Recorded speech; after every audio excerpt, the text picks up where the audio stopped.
Coin plus card plus QR ATMನಲ್ಲಿ trouble shoot mode settings. ಇದು initiative in coin plus card plus QR ATM. ಮತ್ತೆ ನಾವು trouble shoot mode settings ಅನ್ನು ನೋಡಲು ಹೋಗುತ್ತಿದ್ದೇವೆ.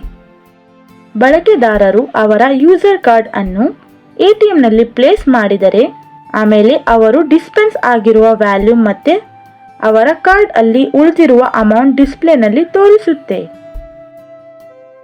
ಯೂಸರಿಗೆ ವ್ಯಾಲ್ಯೂಮ್ ಮತ್ತೆ ಪಲ್ಸಸ್ ಅನ್ನು ಡಿಸ್ಪ್ಲೇ ಅಲ್ಲಿ ನೋಡಲು ಅವಶ್ಯಕತೆ ಇದ್ದರೆ ಟ್ರಬಲ್ ಶೂಟ್ ಮೋಡ್ ಅನ್ನು ಚೇಂಜ್ ಮಾಡಬೇಕು.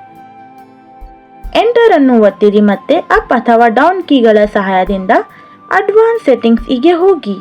ಕರ್ಸರ್ ಅಡ್ವಾನ್ಸ್ ಸೆಟ್ಟಿಂಗ್ ಇನ ಹತ್ತಿರ ಇರುವಾಗ ಎಂಟರ್ ಅನ್ನು ಒತ್ತಿರಿ. ಡಿಸ್ಪ್ಲೇನಲ್ಲಿ ಕೊಟ್ಟಿರುವ ಇನ್ಸ್ಟ್ರಕ್ಷನ್ಸ್ ಅನ್ನು ಓದಿರಿ. ಮಾಸ್ಟರ್ ಕಾರ್ಡ್ ಅನ್ನು ಪ್ಲೇಸ್ ಮಾಡಿ. ಅಪ್ ಅಥವಾ ಡೌನ್ ಕೀಗಳ ಸಹಾಯದಿಂದ ಟ್ರಬಲ್ ಶೂಟ್ ಮೋಡಿಗೆ ಹೋಗಿ. ಕರ್ಸರ್ ಟ್ರಬಲ್ ಶೂಟ್ ಮೋಡ್ ಹತ್ತಿರ ಇರುವಾಗ ಎಂಟರ್ ಅನ್ನು ಒತ್ತಿರಿ.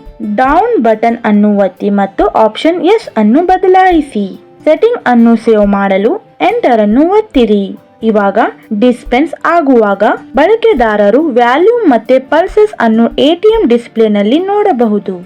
ಸೆಟ್ಟಿಂಗ್ ಇಂದ ಎಕ್ಸಿಟ್ ಆಗಲು ಬ್ಯಾಕ್ ಬಟನ್ ಅನ್ನು ಒತ್ತಿರಿ. ಧನ್ಯವಾದಗಳು.